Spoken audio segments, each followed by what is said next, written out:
find a way forward to tackle this set of horrendous crimes and giving women and girls the confidence to come forward and have this tackled. Thank you. I call Select Committee Chair Sarah Owen. Thank you, Madam Deputy Speaker. I want to start by thanking the Government for putting forward time for this incredibly important debate. Unfortunately, I would say it's a timely debate, but actually to discuss violence against women and girls is always timely, given the issues that we face. And I want to thank the Minister for her opening remarks and showing the dedication that she has shown throughout her working life as an MP towards making our spaces, whether they're online, whether they're in person, whether at home or whether at work, a safer place for all of us. Why are we here, Madam Deputy Speaker, to discuss violence against women and girls? It's because we live in a country where 97% of recorded rapes go unpunished. That is an improvement on the 98% that went unpunished just a few years ago. If they do get processed, it takes years, as we've heard, through the backlogs for victims to fight for justice. We know over 80 women last year were killed by men. Probably much more, because there are at least 11 cases of women's murders that are yet still to be solved. As the Minister rightly said, that's a woman killed every 3 days at the hands of a man. 9,000 cases that Revenge Porn Helpline are dealing with every year. That number is increasing. We are seeing victims of sextortion becoming more men and boys, but predominantly the victims of revenge porn, non-consensual intimate image abuse, they're women. And with new technology around AI and notification apps, we are only going to see that problem get worse. 1 in 3 women have been sexually assaulted. So the chances are, you know women, you know girls, you see them, you work with them, you cross paths with them every single day. And what I would say is probably assume that a woman has. Assume a woman has probably multiple times because of the level of underreporting that there is in this country. And we live in a world where Iraq has lowered the age of consent to girls to 9 years old. The Democratic Republic of Congo, women and girls describe their bodies as being an extension of a battlefield. Médecins Sans Frontières estimate that at least 25,000 women have been raped by militia in Congo. If that's too far afield for members to empathise, or for people at home to empathise, the seriousness of the situation for women and girls, not just in this country, but across the world, what about the group of 70,000 men in Germany that had a group that shared tips on how to rape, how to drug, how to get away with sexual assault, how to wreak revenge on women and girls? Just in Germany, 70,000 men sharing tips on that. Can we guarantee that there isn't something similar happening closer to home? Probably not. And we're about to witness the inauguration of a man as president who openly boasted, and I quote, about grabbing women by the pussy, enabled by the richest man in the world, Elon Musk, who has on one hand pretended in the last few weeks to care about victims of sexual violence, while on the other targeting and inciting hatred against our friend and the member for Birmingham Yardley and the Minister, calling her an evil witch. I mean, really digging deep into the historical misogyny there, right? Evil witch, how long has it been? We're women, powerful women that have stood up, constantly called witch or something that rhymes with it. I'm pretty sure most of us have all been called something similar for standing up to those in power. All while the hypocrisy of this man, all while he helped elect a man who has lost another lawsuit against a woman who claimed he raped her and has 26 claims of sexual assault against him. And above all that, we have representatives that champion both in this chamber. In this chamber, we share quite often with a man who was convicted for kicking a woman and others who think that that was acceptable. But violence against women and girls doesn't start or end with politics and war, sadly. As we've heard, society and the view of women is such an important part of this.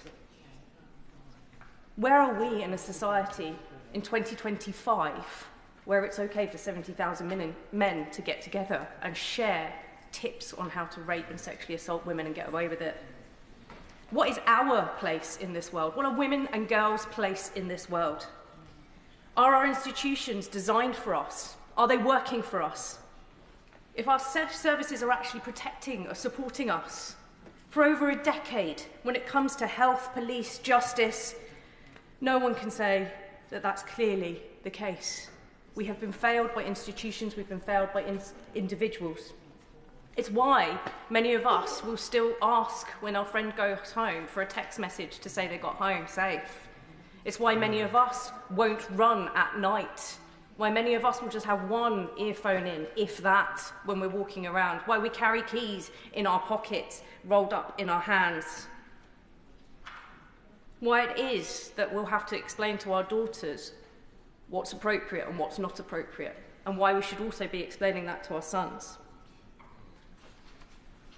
And all of this happens to women and girls, and continues to happen to women and girls, and more so if they are black, Asian, minority, ethnic, more so if they're disabled, and more so if they're LGBT.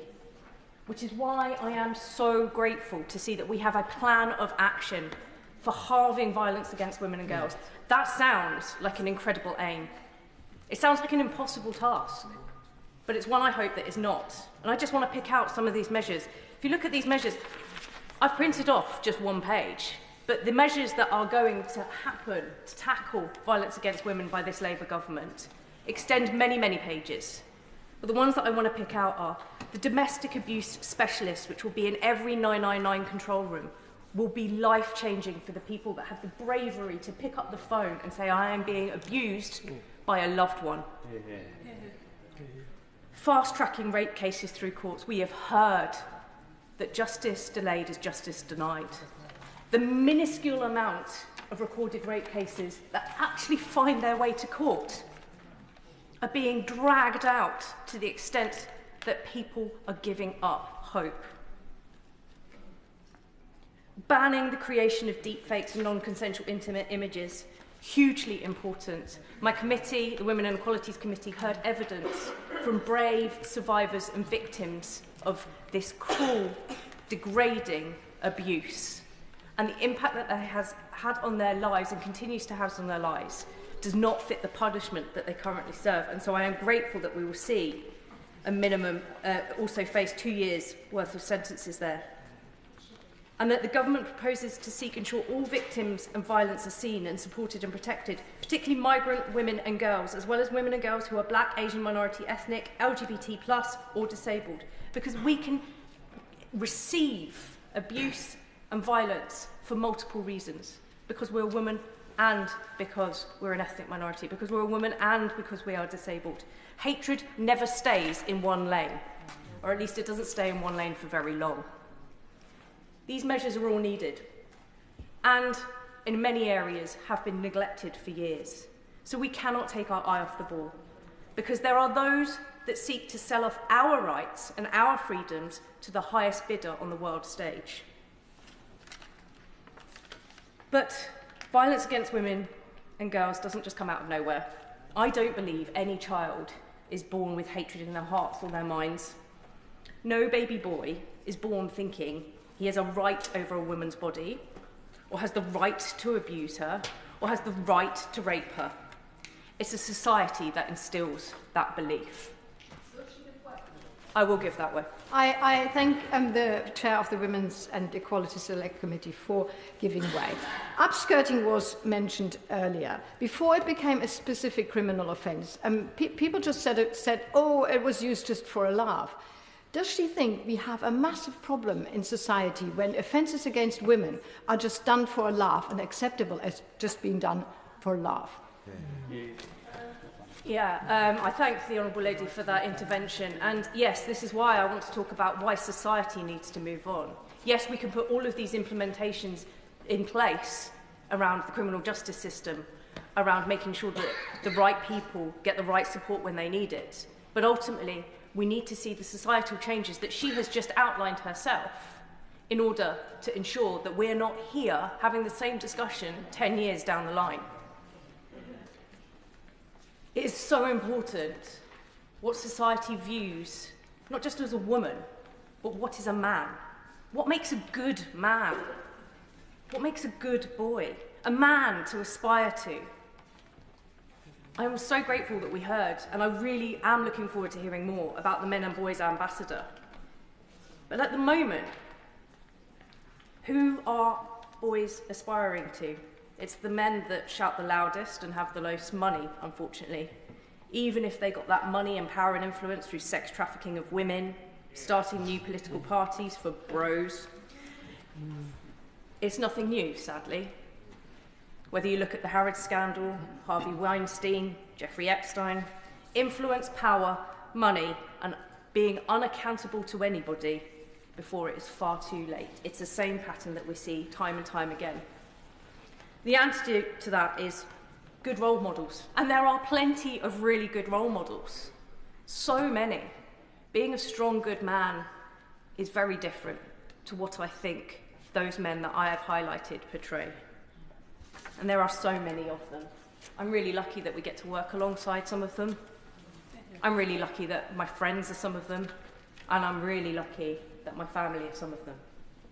But it's also about holding a mirror up to the men who use their power, their positions and their money to try to crush women and girls. And see it as a badge of honour, rather than a badge of shame that it should be.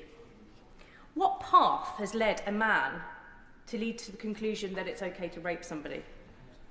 What path has led a man to believe that women are just commodities to buy and sell and traffic to please their needs?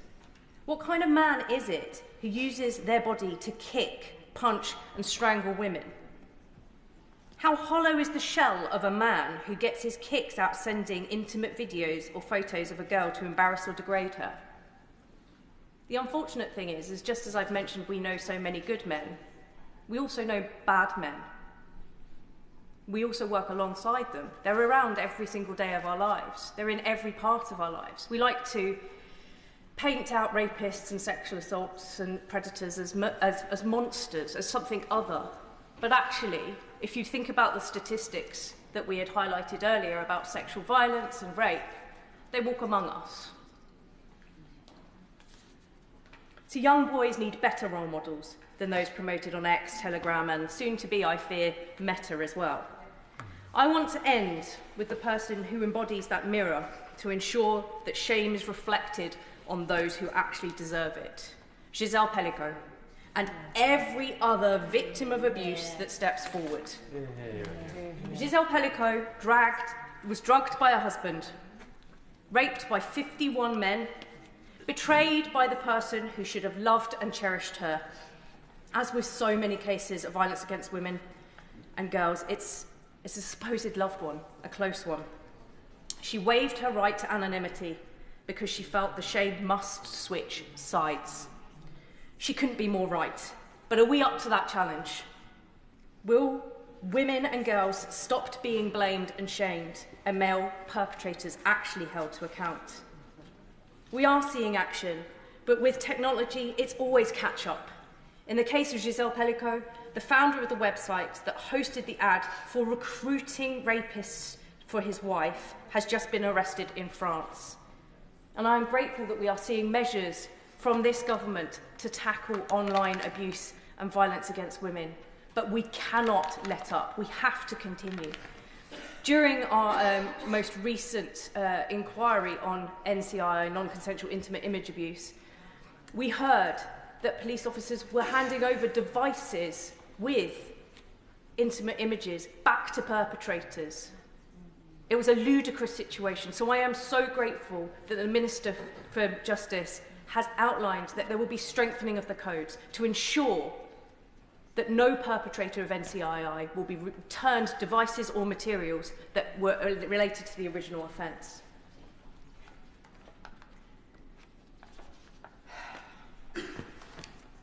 As this shows, we need to continue the fight against violence against women and girls because it was never won in the first place. And perpetrators are using new technologies to evade justice and to inflict greater harm. I want to end with the words Giselle Pellico said after the verdict against her husband and the rapists was given. She said she had confidence in society's capacity to find a better future where everyone, women and men alike, can live in harmony with respect and mutual understanding. My goodness, I wish I shared her confidence, but I do share hope. And much of that rests on the government's aim to halve violence against women and girls, and that the next generation of women has fire in their belly